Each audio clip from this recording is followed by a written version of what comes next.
9 अप्रैल 2026 को महाराष्ट्र में नागपुर नाम का एक जगह है जहां पे अमरावती करके एक शहर लगता है। इस अमरावती में रहने वाले लोगों के फोन पे अचानक से कुछ मैसेज और वीडियो आना शुरू हो जाते हैं। सारे ही फोटो और वीडियोस जो थे वो अलग अलग सोशल मीडिया प्लेटफॉर्म के माध्यम से सभी व्यक्ति के मोबाइल पे भेजे जा रहे थे, जिसमें से टेलीग्राम, व्हाट्सएप या किसी भी प्रकार का फेसबुक ग्रुप हो जिसमें ये वीडियो और फोटो सर्कुलेट हो रहा था। जो भी इस वीडियो और फोटो को खोल रहा था और देख रहा था वो देखता ही लगातार चला जा रहा था। दरअसल ये वीडियो और फोटो कुछ ऐसी थी कि जो भी उसे खोलता था वो देखने में उस फोटो वीडियो को इसलिए लग जाता था क्योंकि हर एक वीडियो अश्लील थी। इस वीडियो की खासियत ये थी कि हर वीडियो में दिखने वाला लड़का सेम था लेकिन लड़कियां अलग अलग थीं। सारी ही लड़कियां कम एज की लग रही थी, कोई महिला थी, कोई लड़की थी। इस तरह की आपत्तिजनक वीडियो और फोटो नागपुर में सभी के मोबाइल पे पहुंचना शुरू हो जाती है। तब जब लोग देखते हैं तो वो हैरान रह जाते हैं। कई लोगों ने ये आइडेंटिफाई भी किया कि इनमें से कुछ लड़कियां जो हैं वो नागपुर के आसपास के क्षेत्र की ही हैं। इसके बाद लोग गुस्सा होना शुरू हो जाते हैं। उन्हें लगता है कि हो ना हो कोई ये अजीब सी साजिश कर रहा है और लड़कियों को बदनाम करने की एक कोशिश है। इसके बाद जैसे जैसे वो फोटो वीडियो आगे बढ़ते चले जा रहे थे, कुछ रसूखदार लोगों तक भी ये फोटो वीडियो पहुंचता है। कुछ ऐसे ताकतवर लोगों तक भी ये वीडियो फोटो पहुंच जाता है जो राजनीतिक क्षेत्र से हैं। अब जब ये फोटो वीडियो इस तरह के महाराष्ट्र के अमरावती का फैलना शुरू होता है तब इलाके के जो वो बड़ी बड़ी हस्तियां थे, जो नेता थे या फिर जो भी रसूखदार लोग थे, अब उनका आक्रोश बढ़ता चला जाता है और लोग प्रशासन पे दबाव डालना शुरू करते हैं और इस पूरे मामले की जांच पड़ताल गहनता से करने की कोशिश करते हैं, गुहार लगाते हैं। दरअसल जब ये अश्लील वीडियो और फोटो कुछ ही लोगों तक सर्कुलेट हुआ था तो सभी को लग रहा था कि शायद ये एआई से जनरेटेड वीडियो या फोटो है। लेकिन जब लड़कियों की पहचान होना शुरू हो गई तब लोग जागरूक होते हैं और क्या है ये पूरा मामला, किसने ये ऐसी भयानक साजिशें रची, ये पूरी कहानी आज की इस वीडियो में मैं आपको विस्तार से समझाने वाली हूँ। दरअसल ये वीडियो उन सभी पेरेंट्स के लिए बहुत इंपॉर्टेंट है जिनके घर में लड़कियां और महिलाएं रहती हैं। तो आज के वीडियो की शुरुआत होती है 9-10 अप्रैल 2026 से। जगह होता है महाराष्ट्र का अमरावती, नागपुर नाम का इलाका। दरअसल महाराष्ट्र के नागपुर, अमरावती, अचलपुर और साथ ही परतवाड़ा नाम का एक जगह लगता है जहां पे दो दोस्त रहा करते थे। ये दोनों दोस्त आपस में एक बहुत ही अच्छा संबंध रखते थे, बहुत ही अच्छे से ये रहा करते थे। बचपन इनकी दोनों की आपस में साथ में बीती थी। जैसे जैसे ये बड़े हो रहे थे वैसे वैसे ये अपने मन में बहुत जल्दी से अमीर होने का और बहुत जल्दी से कामयाब होने का सपना भी संजोए हुए थे। जो इस कहानी का मुख्य पात्र है उसका नाम है तनवीर अहमद। इसे प्यार से अयान अहमद के नाम से भी जाना जाता है। इसकी उम्र 19 वर्ष बताई जाती है और इसका एक दोस्त था जिसका नाम था उज्जैर खान। उज्जैर खान 20 साल का था। ये दोनों ही आपस में बहुत ही अच्छे दोस्त थे जिसकी वजह से ये साथ ही उठते थे, बैठते थे, कहीं घूमते थे, खाना खाते थे। लेकिन अचानक से एक दिन अयान जो है वो उज्जैर से मिलना बंद कर देता है। 2 से 3 दिन बीत जाते हैं और अयान जो है वो उज्जैर से मिल नहीं रहा था। इधर उज्जैर लगातार अयान से कांटेक्ट करने की कोशिश कर रहा था लेकिन ना फोन लग रहा था, ना ही अयान का कुछ अता पता था। 3 दिन के बाद उज्जैर से मिलने अयान आता है और जैसे ही आता है ये दोनों एक कमरे में बैठ करके बात कर रहे थे जैसे पहले वो किया करते थे। बातचीत काफी ज्यादा सामान्य रूप से हो ही रही थी कि अयान को इस समय वॉशरूम जाने की इच्छा होती है। वो उठता है और वॉशरूम चला जाता है। इधर अयान का जो फोन था वो मेज पे कमरे में रखा होता है। जैसे ही उज्जैर की नजर पड़ती है कि आखिर उसका दोस्त गया तो गया कहाँ था 3 दिनों से, क्योंकि लगातार जब अयान से उज्जैर मिलता है वो पूछता रहता है कि तुम कहाँ थे, क्या कर रहे थे, लेकिन वो आनाकानी कर रहा था, ठीक से बता नहीं रहा था। इसलिए उज्जैर के मन में कुछ शक होता है और वो अयान जैसे ही वॉशरूम जाता है मौके का फायदा उठाता है और मेज पे रखे हुए फोन को उठाता है। उस फोन को चेक करने की कोशिश करने लगता है, क्योंकि उसे पासवर्ड वगैरह पता था। वो इतना ज्यादा जिगरी यार था कि उसे सब कुछ पता था अयान के बारे में, लेकिन 3 दिनों में क्या क्या हुआ उसके दिमाग में ये बात खटक रही थी। मोबाइल को ऑन करता है और उसमें देखना शुरू करता है। जैसे जैसे वो आगे देखता जा रहा था वैसे वैसे उसे कुछ फोटो और वीडियो दिखाई देना शुरू हो जाते हैं। ये फोटो और वीडियो एक ही जगह के थे, लेकिन इनमें लड़कियां अलग अलग थी और ये फोटो और वीडियो अनगिनत थे। बहुत सारे वीडियो थे, फोटो थे, अलग अलग लड़कियां थी। जैसे जैसे वो मोबाइल में देखना शुरू करता है वैसे वैसे उसे कुछ फोटो और कुछ वीडियो दिखाई देते हैं। जब वो फोटो और वीडियो को ध्यान से देखता है तब उसे पता चलता है कि ये फोटो और वीडियो बहुत ज्यादा प्राइवेट है। ये फोटो और वीडियो अश्लील टाइप की हैं और उसे काफी ज्यादा शौक भी होता है कि उसका दोस्त अयान जो कोई भी बात उसे छुपाता नहीं है, वो किसी लड़की के कांटेक्ट में है और इतनी ज्यादा गंभीरता से वो उस लड़की को लेता है कि उसने अपनी दोस्ती को भी पीछे रख रखा है। इस वजह से अब वो फोटो वीडियो जो है वो अपने मोबाइल में वो ट्रांसफर कर लेता है। जैसे ही वॉशरूम से अयान आता है उज्जैर उससे लगातार पूछना शुरू करता है कि आखिर तुम थे तो थे कहाँ।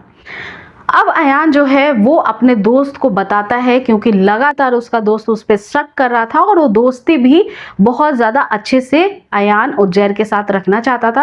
अब वो बताना शुरू करता है कि दरअसल उसके जीवन में एक लड़की आई है और वो उस लड़की से उसकी पहचान 3 दिन पहले ही हुई है। उस लड़की के साथ टाइम बिताने के लिए उसने थोड़ा समय लिया था, इस वजह से वो अपनी दोस्ती नहीं निभा पा रहा था और उस लड़की के साथ ही उसने पूरा 3 दिन बिताया है। इसके बाद वो कुछ फोटो दिखाता है, कुछ वीडियो दिखाता है जिसके बारे में उज्जैर को पहले से ही जानकारी थी। अब जब ये फोटो वीडियो वो ध्यान से देखता है उज्जैर, तब उसके मन में भी ये भावना उठती है कि आखिर 3 दिन में इसने ऐसा किया क्या कि वो लड़की जो है इतनी ज्यादा प्राइवेट इसकी क्लोज आ गई और वीडियो और फोटो में भी नजर आ रही है। इसके बाद अयान से उज्जैर पूछना शुरू करता है और अयान अब बताना शुरू करता है कि दरअसल उसे एक लड़की मिली थी रास्ते में 3 दिन पहले, जो बड़ी ही परेशान लग रही थी और साथ ही वो किसी न किसी का इंतजार करती हुई नजर आ रही थी। अयान वहीं से गुजर रहा था और उस लड़की को लगातार देखे जा रहा था। अयान के मन में हुआ कि क्यों ना मैं इस लड़की से इसकी क्या परेशानी है उसे पूछ लूं। इस वजह से वो अकेली इस रास्ते पे खड़ी है। जैसे ही अयान उस लड़की के पास जाता है, लड़की सकपकाती है पहले, उसके बाद अयान उससे पहले दोस्ती करता है, उसे अपना नाम बताता है, फिर उसका नाम पूछता है, वो क्यों खड़ी है इसका कारण पूछता है। फिर लड़की बताती है कि उसे किसी कोचिंग में पढ़ने जाना है जिसकी वजह से वो समय से लेट हो रही है और इस कारण से वो किसी गाड़ी का इंतजार कर रही है, कोई भी गाड़ी उसको मिल नहीं रही है। अयान उसकी मदद करने के लिए आगे बढ़ता है और कहता है मैं उसे यानी उस लड़की को जहां वो जाना चाहती है छोड़ देता हूँ। लड़की खुश हो जाती है, दोनों अब बाइक पे सवार हो जाते हैं और उसके बाद अयान धीरे धीरे उस लड़की से पहचान बनाना शुरू करता है, आगे उसके बारे में जानना शुरू करता है और उन दोनों के बीच में ही बहुत जल्दी से दोस्ती हो जाती है। दोस्ती इतनी जल्दी हो जाती है कि नंबर भी एक्सचेंज कर लिया जाता है। इसके बाद अयान अब उस लड़की को फोन लगा रहा था। लगातार 1-2 दिन में ही उसने इस तरह से उस लड़की के साथ जान पहचान बनाया कि लड़की उसके प्यार में पड़ जाती है, उसके साथ एक सुनसान कमरे में पहुंच जाती है और वहां जाकर के ये दोनों अपना प्राइवेट टाइम भी बिताते हैं जिसकी फोटो और वीडियो अयान बना लेता है।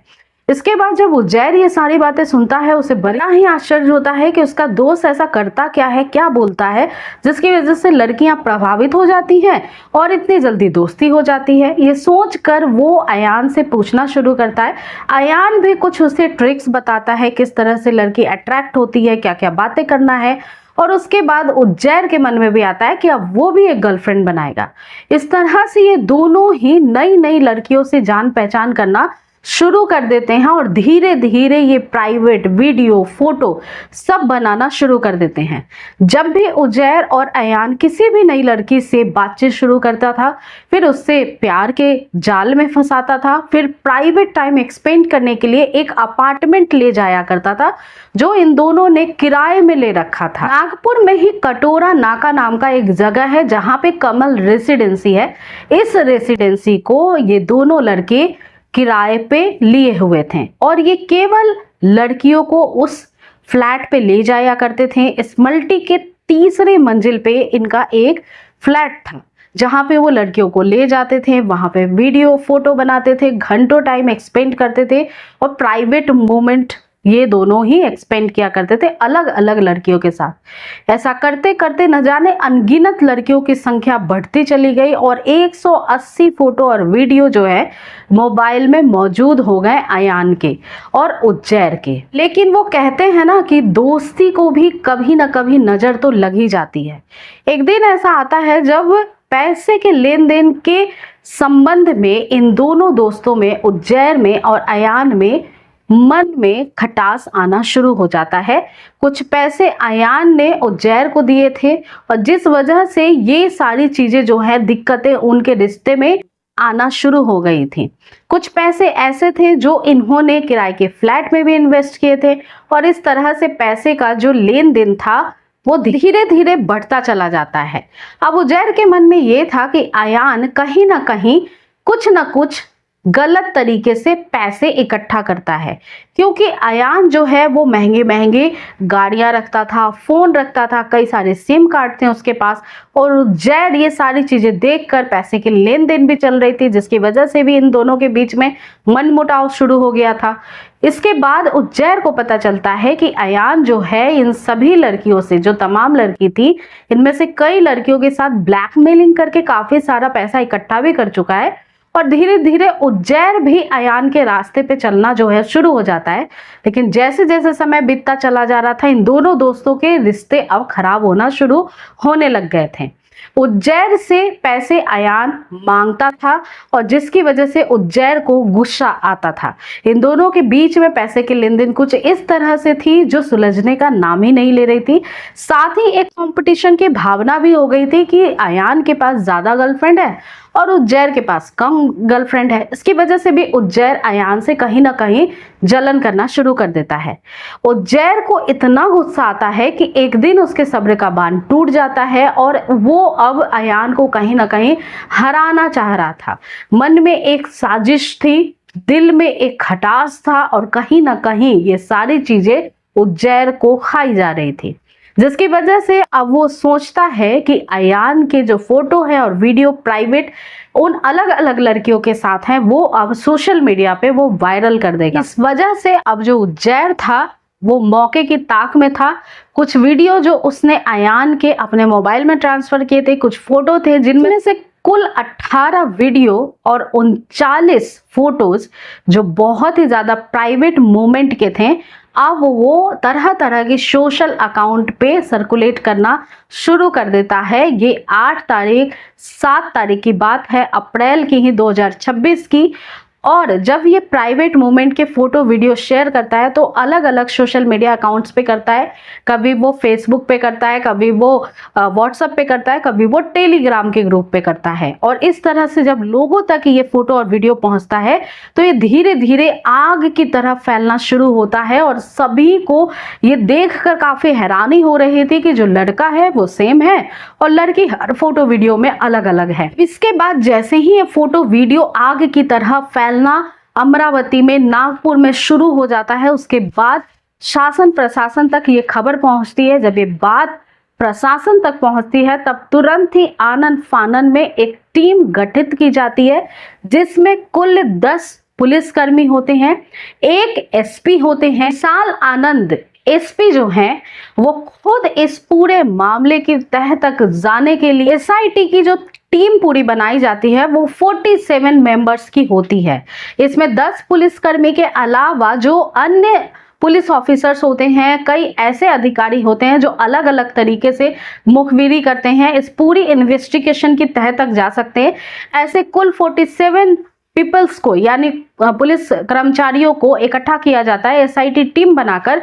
इस पूरे मामले की जांच करने के लिए एसपी खुद जो है वो अग्रसर होते हैं। इसके बाद तुरंत ही आनन फानन में अब जब सोर्स पता लगाया जाता है मुखबिरों के द्वारा कि ये फोटो वीडियो कहां से लीक हुई है, तब पता चलता है कि ये फोटो और वीडियो जो है वो अमरावती से, एतवारा और अचलपुर से सर्कुलेट हुई है और अलग अलग ग्रुप में ट्रांसफर की गई है। धीरे धीरे ये भी पता चल जाता है कि ये ट्रांसफर किस मोबाइल से किया गया है, कहां से ये सर्कुलेट हुआ है। जब मोबाइल के सर्विलांस के द्वारा ये सब कुछ पता लगाया जाता है तब पता चलता है कि उजैर खान नाम का एक लड़का है जिसने ये सारे फोटो वीडियो जो है वो अलग अलग प्लेटफॉर्म पे ग्रुप में शेयर किया है। के बाद तुरंत ही पुलिस की टीम तत्काल रूप से उज्जैर को गिरफ्तार कर लेती है। गिरफ्तार करके जब उसे पूछताछ के लिए थाने लाया जाता है, तब जब धीरे धीरे उससे सख्ती से पूछताछ की जाती है तब पता चलता है कि उज्जैर और इसके दोस्त ने कई सारी लड़कियों को ब्लैकमेल किया है, कई सारी लड़कियों की आबरू लूटी है, कई सारी लड़कियों को धोखा दिया है। और इसके बाद धीरे धीरे करके पता चलता है कि 350 ऐसे वीडियो फोटो थे तमाम जो इन लोगों ने अपने मोबाइल में सेव कर रखे थे। इन सभी जो फोटो है या वीडियो है उसकी एक खासियत थी जो पुलिस की नज़रों में थी। इन सभी फोटो वीडियो में जो लोकेशन था बैकग्राउंड का वो कई सारे फोटो वीडियो का सेम था, जिसकी वजह से अब जो उज्जैर का दोस्त होता है उसे भी अब पुलिस बहुत तेजी से ढूंढना शुरू कर देती है, क्योंकि उज्जैर अब कुछ साथियों का नाम लेना भी शुरू कर देता है। इसमें सबसे पहले जो नाम होता है वो तनवीर का होता है, जिसे अयान अहमद के नाम से जानते हैं। पुलिस तुरंत ही उसे गिरफ्तार करती है। गिरफ्तार करके जब उससे पूछताछ किया जाता है तब कुछ और आरोपियों का नाम आगे आता है, सामने आता है, जो इस पूरे जघन्य साजिश में इन सभी का, इन दोनों मुजरिमों का साथ दे रहे थे, जिनके नाम है तबरेज खान जो कि 24 साल का है, साथ ही मोहम्मद साद जो कि 22 साल का है। इन्हें भी तत्कालीन रूप से तुरंत ही अरेस्ट किया जाता है। जब और पूछताछ आगे बढ़ती है तब ये पूरा मामला जब सामने आता है तब तमाम जो लोकल लोग होते हैं महाराष्ट्र के, उनके बीच में ये काफी आक्रोश भरा हुआ मामला होता है, क्योंकि इनमें जो मुख्य रूप से लड़कियां दिखाई दे रही थी वो कुछ ऐसी बिरादरी से थी, हिंदू बिरादरी से थी, जिसकी वजह से लोगों ने इसे कहीं ना कहीं लव जिहाद का नाम भी दिया। और साथ ही महिलाओं पे हुए इतने जघन्य जो अपराध हुए हैं इसके खिलाफ तुरंत ही प्रशासन पे जोर डाला कि वो तुरंत ही इस पूरे मामले को ठीक तरह से जांच पड़ताल करके आरोपियों को सख्त से सख्त कड़ी सजा देने के प्रावधान तक पहुंचाएं।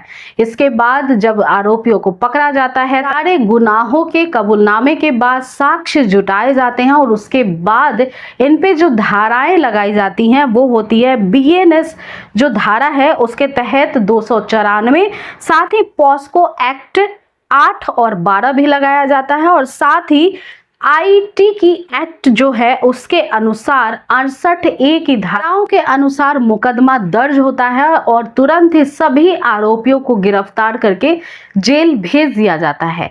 ये पूरा मामला जब देश प्रदेश में सुर्खियां बटोरता है, आगे तक फैलता है, तब पूरे देश प्रदेश के लोग जो हैं वो कहीं ना कहीं आक्रोश में रहते हैं और बहुत ही कठोर सजा देने के लिए सभी प्रशासन पे जोर डालते हैं। जिसके बाद 8 ऐसी लड़कियां होती हैं जो आइडेंटिफाई कर ली जाती हैं, जिनके बयान पुलिस के रिकॉर्ड में होते हैं, और बाकी पुलिस के द्वारा ये अर्जी लगाई जाती है उन सभी लड़कियों को जो पीड़िताएं हैं जिनके साथ ये अपराध हुआ है वो आगे आए और अपने बयान को दर्ज करवाएं। लाज शर्म से कई सारी लड़कियां आइडेंटिफाई कर ली गई हैं, लेकिन वो अपने बयान दर्ज नहीं करवा पा रही हैं। उनसे भी प्रशासन अनुरोध कर रहा है कि वो आगे आए और ऐसे मुजरिमों को सख्त से सख्त कड़ी सजा देने के लायक एक पूरा जो कानून प्रक्रिया है वो जल्द से जल्द कठोर सजा तक इन सभी गुनहगारों को पहुंचाए और पूरे देश प्रदेश में एक नजीर भी सेट हो कि कोई भी अगर इस तरह की महिलाओं के साथ अत्याचार करता है, इतना घटिया अपराध करता है, तो उसकी सजा जो है वो बहुत जल्दी मुकर्रर होती है और कुछ ऐसी सजा दी जाए जो पूरे महिलाओं के लिए एक नजीर हो, पूरे देश प्रदेश में उसकी चर्चाएं हों। क्योंकि ये अपने आप में एक बहुत ही शर्मनाक घटना है, जिसमें कई सारी ऐसी बच्चियां हैं जो नाबालिग भी हैं, जिनको मालूम भी नहीं था कि उनके साथ आखिर हो क्या रहा है, वो किस तरह की दलदल में घुसती चली जा रही हैं, और उन मासूमों का फायदा उठाकर इन आरोपियों ने एक इतना घटिया, इतना गंदा पूरा कृत्य किया है।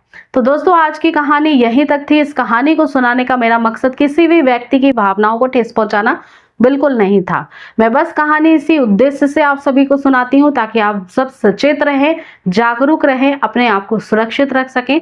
तो ऐसी ही अगली कोई और कहानी के साथ फिर मिलूंगी। तब तक आप रहें सुरक्षित और स्वस्थ। धन्यवाद।